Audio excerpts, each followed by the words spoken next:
Hi, everyone, and welcome to Meet the Artists. We have Rachel Ang here today. I would like to welcome you to the event. My name is Maria Birchall. I am Head of Adult Services for Schlow Library, and joining us tonight is Rachel. Rachel is an artist that works with clay, video projections, and sounds to create layered pieces. She started creating ephemeral artworks in 2013 and has continued to do so in various capacities since.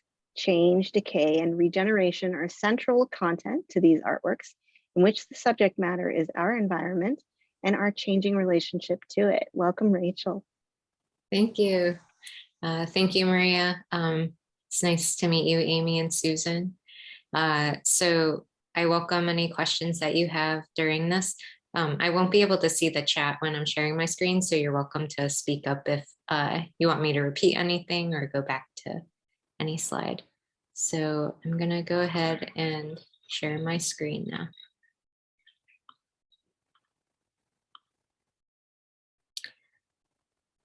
Okay, so again, thank you, Maria, for inviting me to share my work and for opening up the library space outside to be included in Alex Russell's curation of Homebody. So I'm coming from Carlisle, Pennsylvania, which is on the unceded lands of the Susquehannock Nation. I moved to Carlisle in 2016. Thousands of Indigenous children from dozens of tribes were forced into the reprogramming camp called the Carlisle Indian Industrial School in 1879 as part of a federal cultural eradication effort. Genocide, colonialism, and capitalism are inextricably tied to the deep history of white supremacy and exploitation in this country. I continue to learn respectfully from the stories of this land and the peoples that carry them, to think reflectively about the injustice in our shared past, and to act responsibly with that knowledge today. I see our environment as open systems worked on by outside forces not exclusive of ourselves. My work grapples with topics such as climate change, land use development, and life cycles. Our landscape has been shaped for billions of years, but more recently, humans' decisions have left scars. How can humans learn to have more reciprocal relationships with our planet and each other versus one of extraction? These ideas I share are not new. Indigenous cultures have and continue to teach and share knowledge in the importance of reciprocity and interconnectedness. Reading is an integral part of my artistic practice, and these are some books that have impacted my thinking. Plants Have So Much to Give Us is by genius of Cree and Métis descent, and her book emphasizes the Anishinaabe culture that developed the knowledge and practice of various botanicals. Colors of Nature is a collection of essays that serve as a backdrop for exploring a deeper issue, the scarcity of nature writing by people of color. Robin Wall Kimmerer's Braiding Sweetgrass speaks about how working with the land as opposed to shaping it to one's purpose is a method rooted in Indigenous tradition and borne out by science.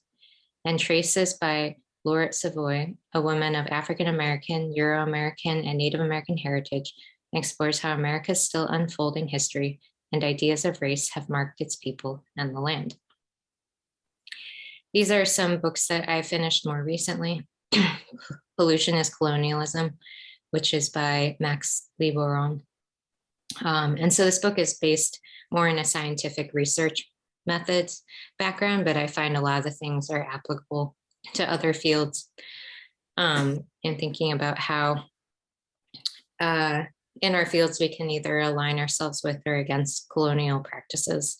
And As Long as Grass Grows by Indigenous researcher and activist Dina Gilio-Whitaker, looking at how a lot of history of activism from Indigenous groups have helped protect lands. Okay, so I'm going to talk about a couple of recent projects that are related to the work outside the Schlow Library. So in 2019, I was fortunate to have the opportunity to be an artist in residence at Studio Kura, and this is in Itoshima, Japan. And the great thing about residencies is you're living and working with artists from different parts of the world. So there's artists from Spain, from Latvia, from the United States while we were there. And this is a map of sort of a run that I took. So as a human, running is part of my life that brings a lot of joy. And especially when I'm in a new place, I can get lost and learn about where I am, or observe and discover how to navigate where I am. And so this was a run where I had gone up to this waterfall shrine. And Buddhism and Shinto shrines were found all over Japan, both in the cities and in the rural regions.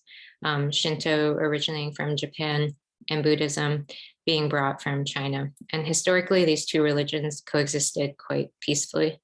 But what I found interesting was seeing how the water from the waterfall was then sort of channeled down the mountain and then into these rice fields.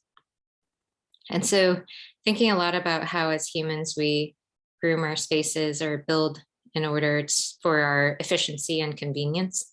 And then something I really like about this image is that even though we're in this very rural region, there was still a train, so you could access getting in and out to other places. So I had taken the video footage from that waterfall and edited it to play forward and reverse, and had a bell that was chiming that kind of connected to like these ideas of being an outsider in this space.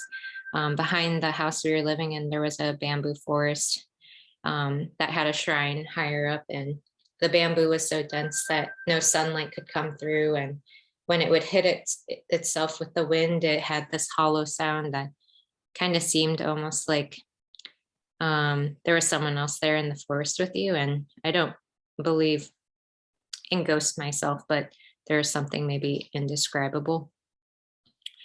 And so these forms are made out of raw clay that I built up over a span of about 3 months, and the total piece was 9 feet by 9 feet.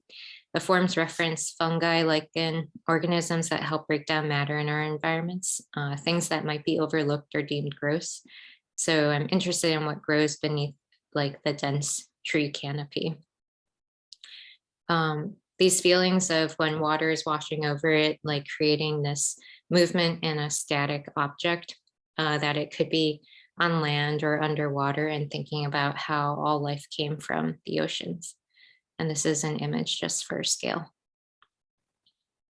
These are some behind the scenes images of the process of how I build these.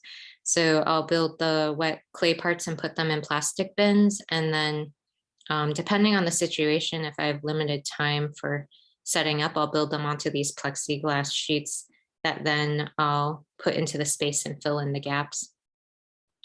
And this is another photo for scale. So a more recent project that's related to water as well is this is the wastewater treatment site for where I live in Carlisle, Pennsylvania. And so I've become increasingly interested in what it means to like control water, access to clean water. And within my town, there's a climate action commission, which is focusing on reducing our town's greenhouse gases and climate justice. And so these are some images from when we went on a tour of the facility. The first one's the intake where everything comes in. The second's a holding pool. And the third is the lab where they are regularly testing water from different sites in the town. I learned so much. Dave Runkle, who's in the middle picture, he's been the laboratory supervisor for 37 years and was about to retire, talked about how the solids that come from our sewage can then be used as fertilizer, depending on the sort of process of the, I guess, what they add to it, how they treat it, how they heat it up. It can be used for various purposes, and there's different grades of it. And so I've kind of sprinkled in books throughout this talk that have had impact in my thinking, as it's very much tied to my practice. And so this is a fossil pit at Swatara State Park, and this book, Timefulness by Bjorn Nerud, was really a great way of like learning about the rhythms and history about time in the formation of our planet. So the millions of years and different cycles that our planet's gone through, and how all of that has then connected to today. So many of the resources that we extract from the earth have taken like millions of years to form, and there are these finite resources. And so in this book, there was discussion about this Ediacaran period of life, which was about 600 million years ago, which was really kind of stuck out to me. It was before the Cambrian period, which was when there was like a huge burst in life on our planet. But mostly everything was underwater, and a lot of the organisms were sessile, and there wasn't a huge like predator-prey dynamic, but things kind of coexisted in this way. And then these are some fossil examples from Afghanistan and Iran. So these were the forms that inspired the clay that was put into this piece, Public versus Private. And I was interested more in like this tension between the material and ephemerality of clay to this concrete. And so concrete being a material that I think is really like beneficial to us in ways. Like I have like a ever-growing elderly mother who has trouble balancing, and so concrete pavement is really helpful for her to be able to navigate and get around. But concrete itself is also a material that generates a lot of greenhouse gases due to the mining processes. And so this book, Undermining, is a really great read by Lucy Lepard. I recommend any of her books. And she talks about particularly how gravel mining for concrete pollutes a lot of the water in the American Southwest. And there's already a shortage of this water. So thinking about, are there ways that we can build or adapt or build consciously versus things being torn down or thrown out? And then this piece I just finished installing last week in New York at the Jane Hartsook Gallery, which is at Greenwich House Pottery. And again, working with concrete and wanting to make something feel a bit more like a crack in the ground, or what was growing or living beneath this, or trying to connect the past to the present a bit more, especially because their gallery floors are this unpolished concrete. So the video, again, this one is also connecting with water. This is rainwater going into a sewer. And so these ideas of controlling water, I think, also connect to an increase in like privatization of water access. So municipalities in Pennsylvania and in other states may like sell their sort of the water to like different companies, like Aqua is one of them. And then Aqua in a way can then control the pricing. And in some ways it's that they may not have to, residents may not have to pay increases in taxes because Aqua will take care of the infrastructure, but as freshwater access, clean water is sort of an essential need for everyone. What does it mean like that this becomes a private endeavor? So I'm going to talk a bit about like how I got to this place of working with raw clay, working inside and outside of the space. And a lot of this first started when I was in graduate school. And I went to the University of Colorado at Boulder, and it was a place that really let me play and experiment. And so I was looking at a lot of land works from the 60s, different marks on the environment, some more aggressive than others. And this is a piece on the left by Richard Long, A Line Made by Walking, where his action of just walking with his feet wore down the grass and created this sort of natural deer path. And these are Nazca lines in Peru. And these were large geoglyphs made in a collective manner where many people would create shallow incisions in the dirt by removing pebbles and leaving colored dirt exposed. And I like how this one appears a bit like a mycelial network. And so that's when I was thinking about also like the lines that my own footsteps would make and the accumulation of many small parts that might seem insignificant together. And this was a book that really impacted my thinking at the time by Mi-Won Kwon, One Place After Another, which is a critical history of site-specific art since the late 1960s.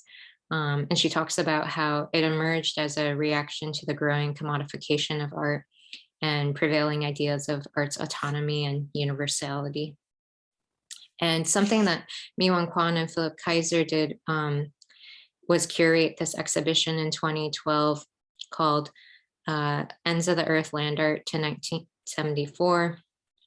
And it was a way of looking at land art in a way of, I guess, much of the art history canon had been primarily heroic American male artists in this genre of land art, and they really opened it up to include women and artists of color. And so this was one piece that stood out to me where clay was mixed with water and poured into these plywood containers. And so it started off as really soft and wet, and then over a period of weeks, the clay dried and hardened, shrank, and cracked with the heat, much like if you're in a desert or in an area of drought. I was also looking at other artists working with clay in its raw form, Phoebe Cummings, and this use of the plastic to capture the humidity within it, and Merrick Sekula, who created this gallery floor filled with clay, and then there were sculpted artifacts, and that the viewer could go and walk on the floor and contribute to the erosion of the installation and the wearing away, and sort of this breakdown and destruction serving as sort of a warning of the future. And so these were some experiments of building outside on the campus, and I was curious to see if people would pay attention. So I think some people didn't notice at all. And I think about, I think when I was in graduate school was the first time I got a smartphone, and just like seeing more and more heads down, not necessarily looking around. And then eventually this being cleaned up by facilities on campus, as it was probably an eyesore. It didn't match the look, but in some ways I feel bad because like I wish I could have cleaned it up and not had someone else.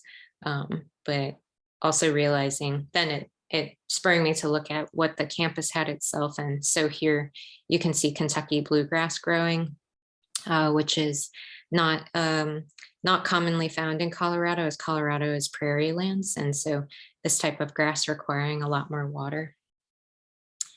This artist, Jae-Rin Lee, who is making these mycelia suits that were sort of a funerary practice. So instead of using a lot of the chemicals that are for embalming, that these mycelial suits could then help neutralize the toxins within our own bodies.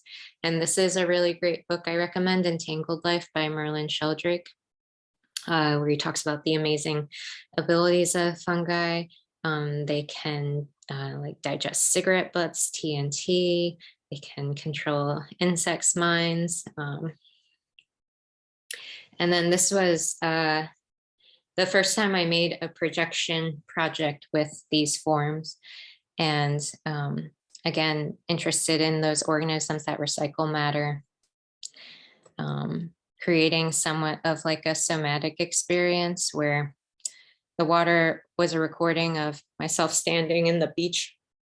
And when the water washes over your feet and your feet sink deeper and deeper each time, there's sort of this somatic experience of knowing that every time the wave goes out, it's going to come back again. And thinking about the museum or gallery as a space or site where this kind of reflection can take place. And there were a series of 3 essays by Brian O'Doherty called The White Cube, where he describes galleries as more of a spiritual space where the audience takes on another role, where we speak softer and move around leisurely, but in a polite way. And there's usually no windows, so you can't necessarily tell the time of day, and there aren't clocks either. And so this piece took about 6 months to build up the parts. And again, being interested in how over time it would dry out and crack. And then the material being able to be recycled and reused again and take on a new life. And another inspiration at the time was Zen mandalas by Buddhist monks, and the fact that they would take a lot of time in terms of tapping each grain of colored sand to create this pattern. And then in the end, part of it is that it will be swept away and oftentimes deposited in a body of water. And as an outsider to Buddhism, I don't necessarily understand the meaning behind the symbolism in the design, but appreciate sort of this act of letting go.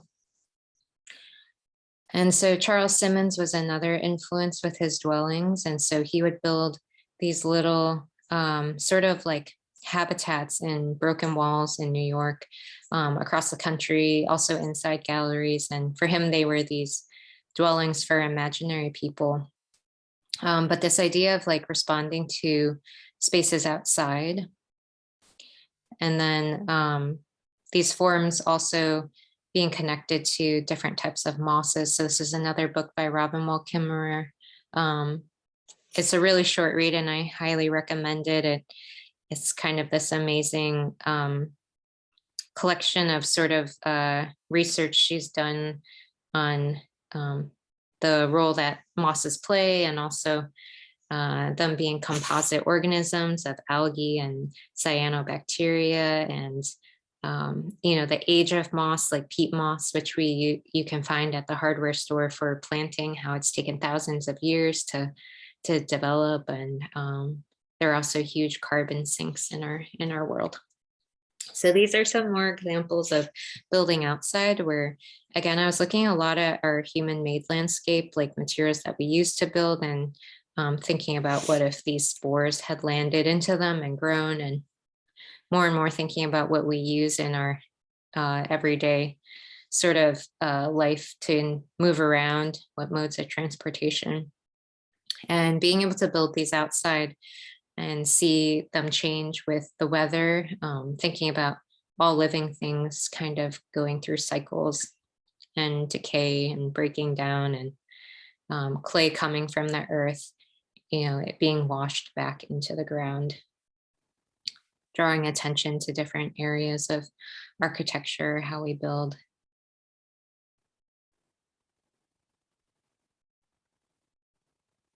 And then these ones are outside the Schlow right now. And so I'm sure they've been drying and cracking in different ways, and maybe they've been stepped on too, I'm not sure. So I'll be interested to see how they might have changed. A lot of these are protected under overhangs, so they're not necessarily going to be disrupted by the rain, but this last one I think could very well break down a lot more. So I've been increasingly interested in working with local clay. This is an image with my students. So I teach at a liberal arts college called Dickinson, and we have an organic farm, which the mission is to practice sustainable architecture. They have a CSA program and donate thousands of pounds of fresh produce to our local food pantry, as well as offer youth programs. And so there's this really really brilliant kind of yellow colored clay that comes from the ground, and when it's fired, it becomes red. And so this past January through April, I was doing a residency at McColl Center, which is in Charlotte, North Carolina, where the building that the residency is in an old church. And the interior is all brick and the exterior is stone. And so when I got there, I was interested in working with the local clay. This is a construction site in downtown Charlotte. And something that I noticed in Charlotte was there was like a ton of construction and development. It was like pretty aggressive. And I didn't necessarily have I didn't have any connections there. So I thought it wouldn't hurt to just ask a construction site. And so the construction site manager was really kind and gave me like 8 buckets of the clay from this area. And so working with clay from different sites, I continue to think about like what it means for things to be public or private as property. I couldn't necessarily go and go, like somewhere and just dig clay because of the way that we have severed land from natives people and commodified it in a way. So these ideas of permission. But these are some images of bringing the clay back and processing it. So I would break it down into smaller pieces, pick out most of the rocks, and then hydrate it and screen it through 2 mesh sizes and then dry it out again. And so the clay I used there was a mix from Charlotte and clay that I had brought to build this installation in the basement of the building using a video projection as well. And this was kind of an experiment for the first time, creating a shape of a projection that was not rectangular, because I had finally gained access to video mapping, which allows you to create a very specific shape. But also with the clay there, I was interested in reading and learning more about our shared history, about brick plantations where enslaved people labored producing bricks for many of the buildings in that area, but also other parts of the country. And so while I was in Charlotte, I was able to connect with the archives at Davidson College, which is a liberal arts college about half an hour north of Charlotte. And they shared articles that were talking about like a call for bricks for the buildings on the campus. And then this clip was just very like, very revealing of like our shared history of like the sale and slavery of Black people. And then also articles containing images of the impressions of enslaved people's fingers in the bricks, which clay being this material that can capture our hands or history in a way and fire it into permanence.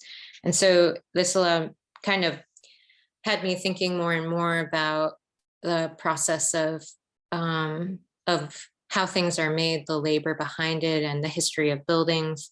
The center the McColl Center, the building was built in like the 1920s. So the process of the brick making was this more industrial way, but bricks are still very commonly made by hand. And so making a brick mold and experimenting with this was something that I was interested in.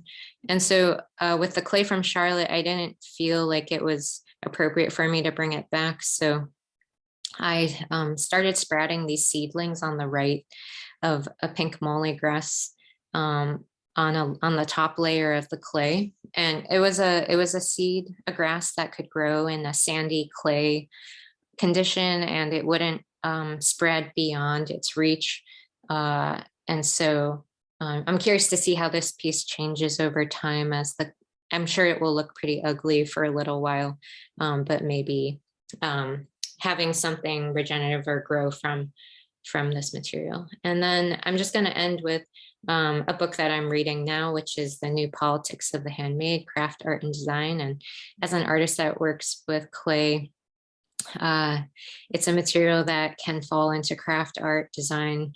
And this book features short essays also from artists and writers who are critically rethinking the handmade and examining craft within the conditions of extreme material and economic disparity, with a renewed focus on labor and materiality in contemporary art and museums. Okay, so then I welcome any questions.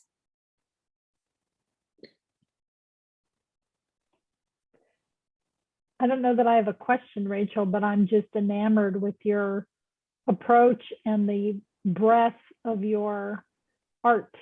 It's just so fascinating to me. And I actually lived for a long time in Richmond. Maria knows this.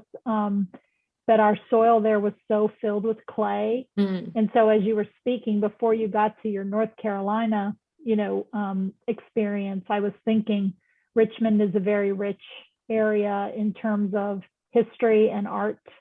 Yeah. And it would be fascinating to see, maybe something there as well. Public art is very big there. And I just love what you did at Schlow. I think it's so unique and Thank so you. fantastic. So I appreciate being able to, share here today. Thank with you. It's great. Yeah, Virginia would also fall in that Piedmont region of that really red clay. Right. Yeah. And I love that idea of the historical significance, the equity, the understanding, some of the dynamics with indigenous people and slavery and other things. And I just love that. And water is very big in that area too, with the Chesapeake Bay coming into the James River and things like that. It's just interesting, making me think a lot about that area. Yeah. Go ahead, Susan. You can unmute yourself. No, where at the library are these pieces located? So this is, go ahead, Rachel. Oh, no, you can go ahead. Okay, so this is very interesting. So when Rachel came to install, there were a couple of places. If you're approaching the front of the library from Allen Street, there's a portion of the growths installed in front of the lower left window at the door. And then there's a little bit by the post at the book drop on the ramp. And then there's a little bit more down under the arcade, down the stairs, and then at the entrance to the lower half of the arcade closer to Beaver Avenue. So it's definitely weathered, Rachel, in the last couple of weeks. I mean, the stuff by the installation by the book drop is almost completely gone. Oh, wow. Oh, wow. Yeah. That's interesting. And I don't know if it's like little kids going, not knowing where to put their feet, or, we've had many people say, well, what do we do? And I said, nothing. Yeah. Just leave it. We should take pictures. I should have taken pictures. Go ahead, Susan. Do you have another question?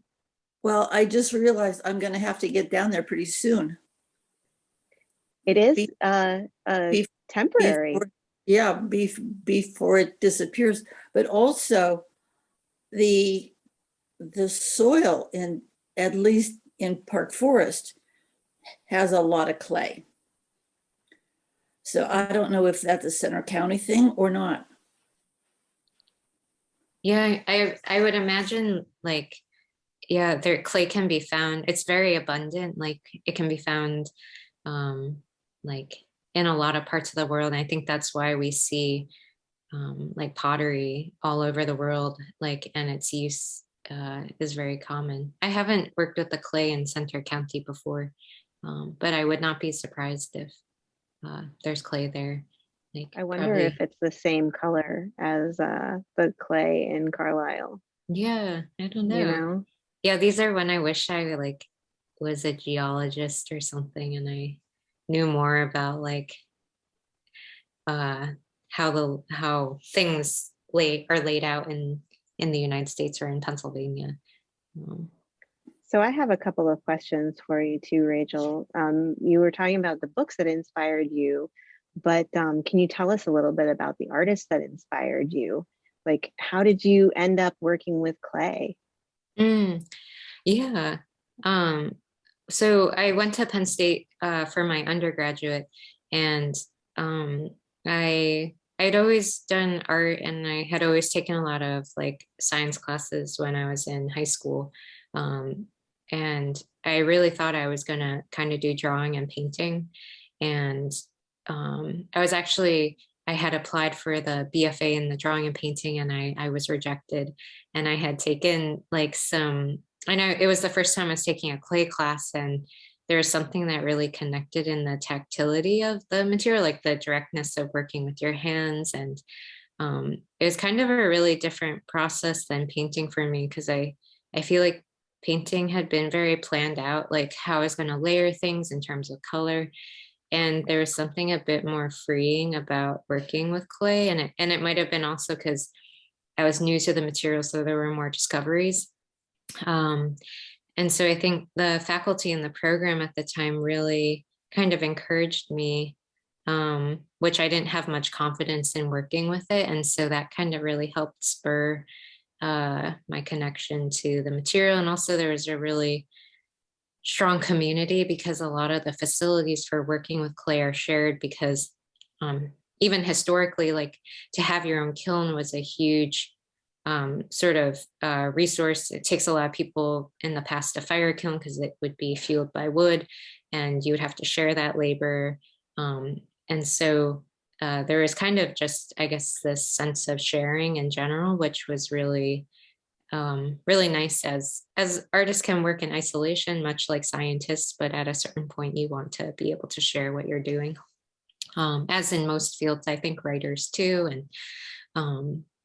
And so I guess from that point on, like I would always be looking at different artists working with clay. And I was firing work at that time. And it was when I got to graduate school that I started working with clay in its raw form, experimenting with it being not permanent and recyclable.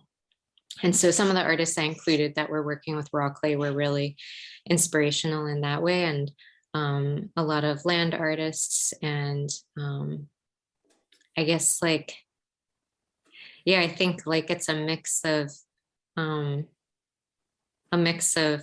like both my mentors, and it's always changing. There's always new artists too that I'm looking at.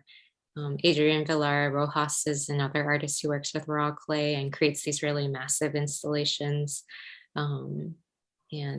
But also looking actually at artists working with other materials too, I find to be really inspirational, like Mika Rotenberg.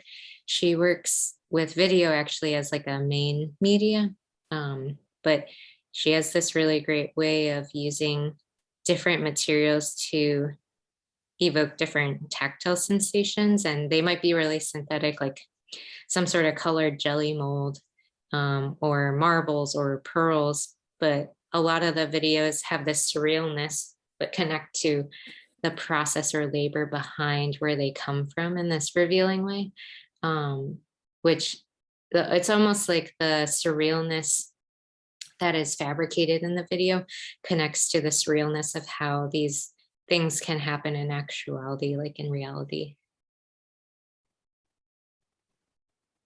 Thank you. So you talked a little bit about firing clay and the community around the kiln. Do you ever look at your work and think, you know, you want to see some permanence with it? That's a good question. I feel like with certain projects, it's almost like a weight is lifted when I know that it's not permanent, because in some ways it's like the material collection of things. Like I think like I love collecting art from other artists and from friends, like, and there's like a sentimental value to these things. But I guess it's like I feel like the world is so pushed by like a consumerist or commodity mentality that it can become stressful. And I guess in a way for me it feels a bit freeing to not have to like hold on to everything, but allow it to exist and allow myself to experiment with it, and then knowing that I can always try something again in the future. But there are times when I think about that in terms of like not everyone could like access or visit a place where the work is, and are there ways that I could make something small that then could be brought home, or yeah, I guess shared more widely, because it's not just this one-time thing too. Yeah, that's a great segue into my next question, which was about sort of like the commodification of art, right? Obviously, artists have to eat. Mhm. And so like, if you're not firing it, are you working with galleries? Are you trying to sell any of your work, or is that like not part of this process for you? Yeah, I think that's a great question and something that I think about a lot because, like, artists, yeah, to make a livelihood as an artist, you do have to sell your work.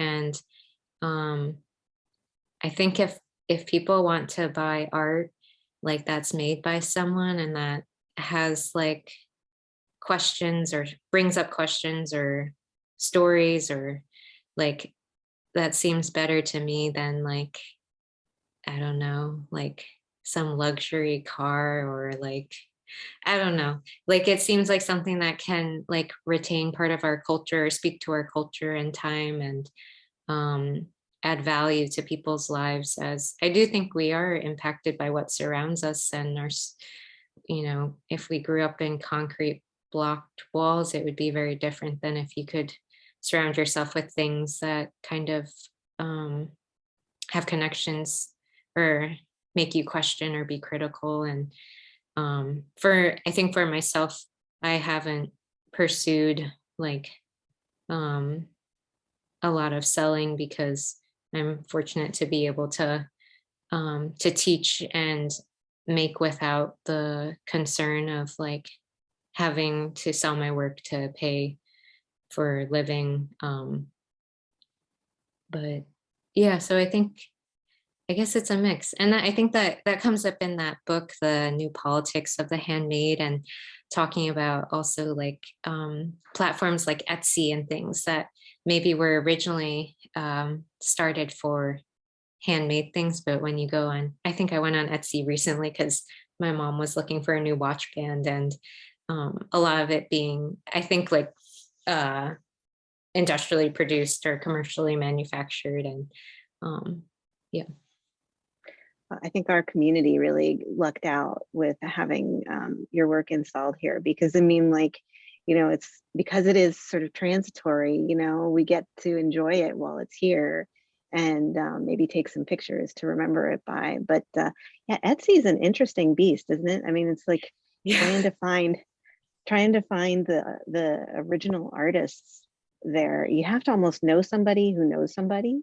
Right, right. And I think like it also brings like it brings up the point too of like positions of like equity or privilege, because like handmade things often cost more, but they are usually of higher quality, like they will last a long time, and like in that idea of them being sustainably produced. But um also like not everyone can afford to buy the handmade, and depending on one's situation. So again, I don't ever think of things as like all one thing or all the other, but kind of like this balance or just the awareness, like the same with the use of concrete or things like that. But yeah, Etsy, like, yeah, that was really crazy going on recently, seeing I don't know if I don't even think there's a filter to be able to separate. No, I really do think at this point you need to know an artist to, is on there in order to find them, in order to like get something from them, or to at least Yeah. query them and be like, hey, are you making anything right now? Yeah. So I guess there aren't any permanent exhibitions then of your work. Is that right? Or are there some? I would say not permanent. I guess I've done some like offshoot projects that like at Amherst College, an installation, but it wasn't like this. It was, I guess as an artist, I work with other materials, mixed media, depending on it. So the other piece in Homebody is made of like plastic bags that were cut up. So, but these type of works I haven't ever had, impermanence in that way. Yeah. This has been an incredible opportunity to have your work at Schlow. We're so appreciative. Does anybody else have any questions for Rachel? No? So tonight we're fortunate to record our time with Rachel. So this program will air. We'll process the video here in the next couple of days, and then we'll post it up on YouTube and on social media, so everybody can kind of read and or watch and enjoy Rachel's presentation. So thanks, Rachel. Yeah, thank you too for the opportunity. And yeah, I look forward to seeing how they've changed. When I will take pictures and send them to you. How about that? Oh, thank you. Thanks. I appreciate it.